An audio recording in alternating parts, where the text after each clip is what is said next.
I mean, she's so talented and she draws so much attention. And then, what's so underrated about her is her passing. She's different. She's a beast. We talk about her being a generational talent. She has a lot of talent, and she's going to continue to keep getting better. And so I think this narrative of everybody hating on Caitlin Clark, and even the black and white thing, knock it off. But she just wants to win. She just wants to win, and to me, she's gonna be my rookie of the year, every day. Y'all mad cause that corn-fed Iowa girl busting y'all ass. Y'all think she too weak. She can't do this. She lead the WNBA in assists. She cooking. Let her cook. Let her cook. Caitlin Clark's arrival in the WNBA has made a huge impact, not just because of her incredible skills, but also her energy and personality that are drawing in tons of new fans.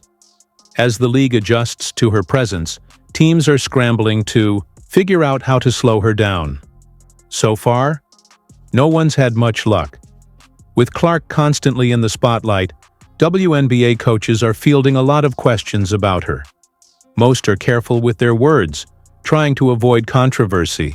But even in their polite responses, you can tell they're paying close attention.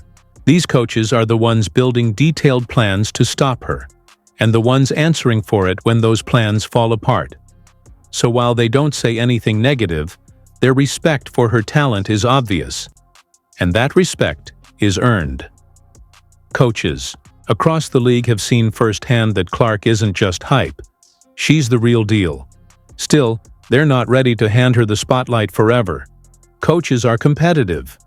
They don't like being told someone can't be stopped, especially when it's their job to try.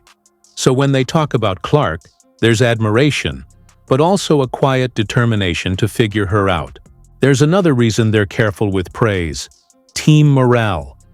Coaches know their players are listening, and they don't want anyone feeling overshadowed.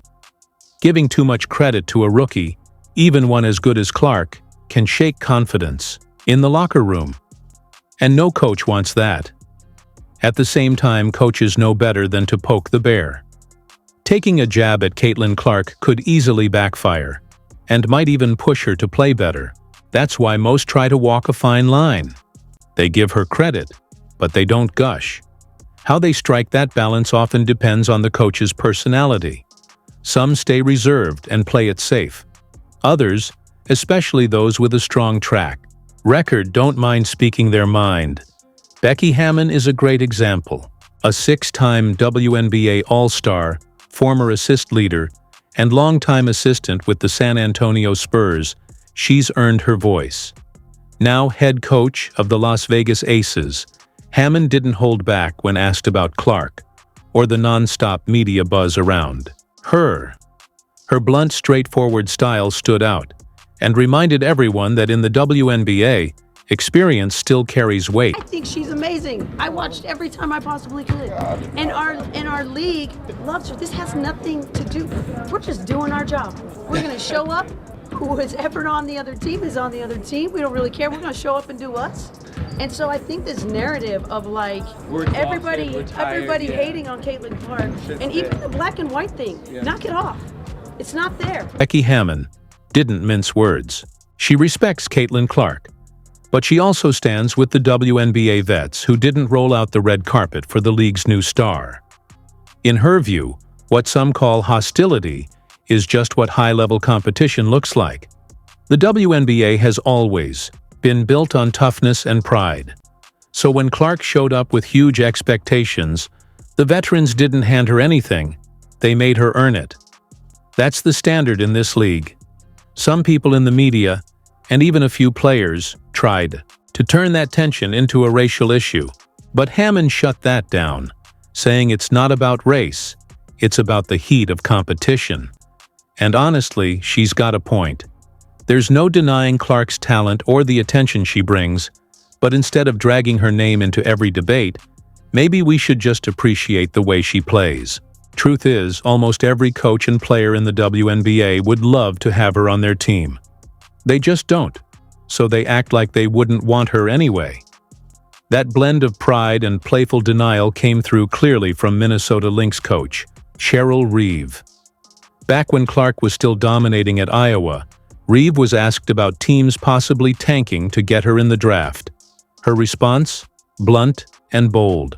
She wasn't just talking about Clark, she was calling out the idea of throwing away wins just to chase a future star.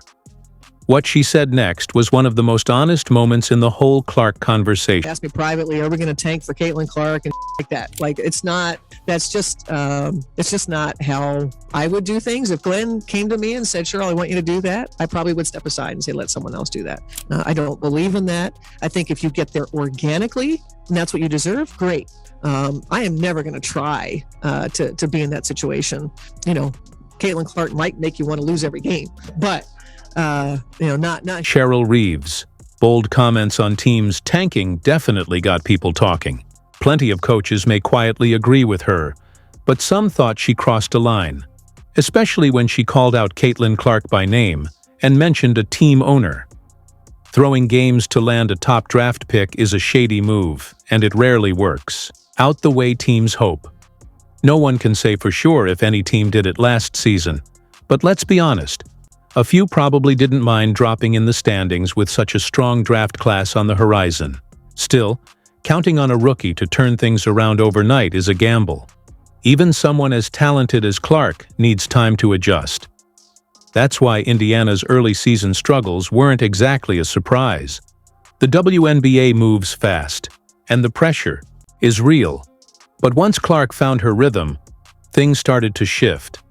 The Fever began to gel and people noticed. One of them was Stephanie White, former Indiana Fever player and now head coach of the Connecticut Sun. As the league's reigning coach of the year, White has a sharp eye for growth, and she liked what she saw. To her, Indiana wasn't just improving. They were starting to believe in themselves. And Clark?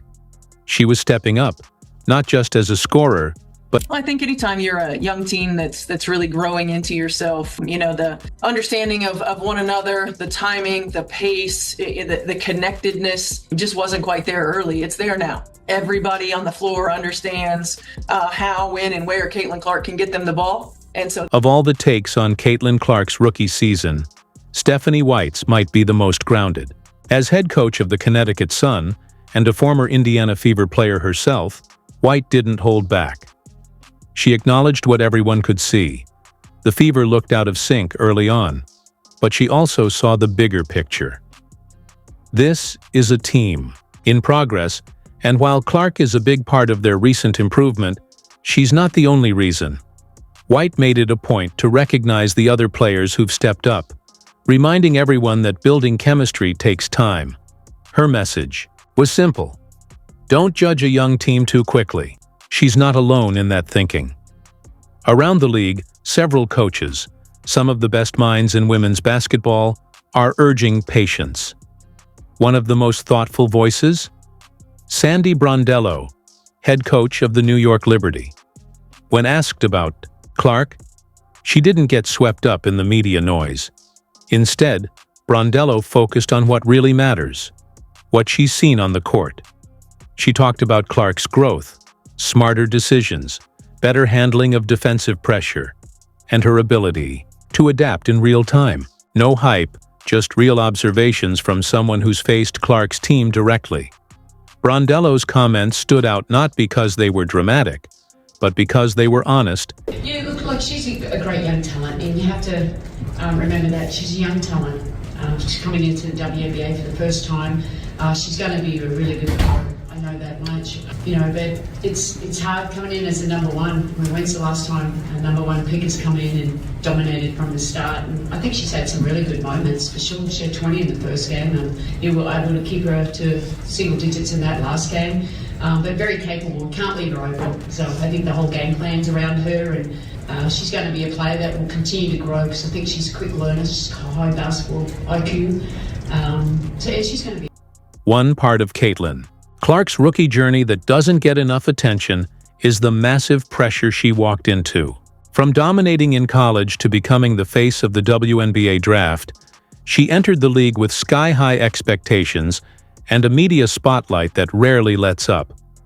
When you consider all that, her performance so far is even more impressive. She's not just adjusting to the pro game, She's doing it while facing the toughest defenses in the league. Coaches like Sandy Brondello are throwing everything at her. Double teams, traps, constant switches. And still, Clark finds ways to make an impact. What's clear now is that she's growing fast. You can see her improving from one game to the next. The only unknown, how high her ceiling really is. One thing's for sure, nothing is being handed to her. Clark is earning every bit of her spotlight, both on and off the court. And while she's won plenty of respect across the league, there are still coaches who think they can slow her down. One of them is Los Angeles Sparks coach Curt Miller. After splitting 2 games with Clark's Indiana Fever, he spoke candidly. Miller praised her skill and smarts, but also made sure to credit his team's defense for keeping things competitive. It was a veteran coach move. Recognize the star on the rise, but shine some light on your own team too. I mean, she's so talented and she draws so much attention. And then, what's so underrated about her is her passing. Tonight, she was able to get to the foul line a lot, which supplemented her offense. But, I thought we did a pretty good job both games on her, obviously.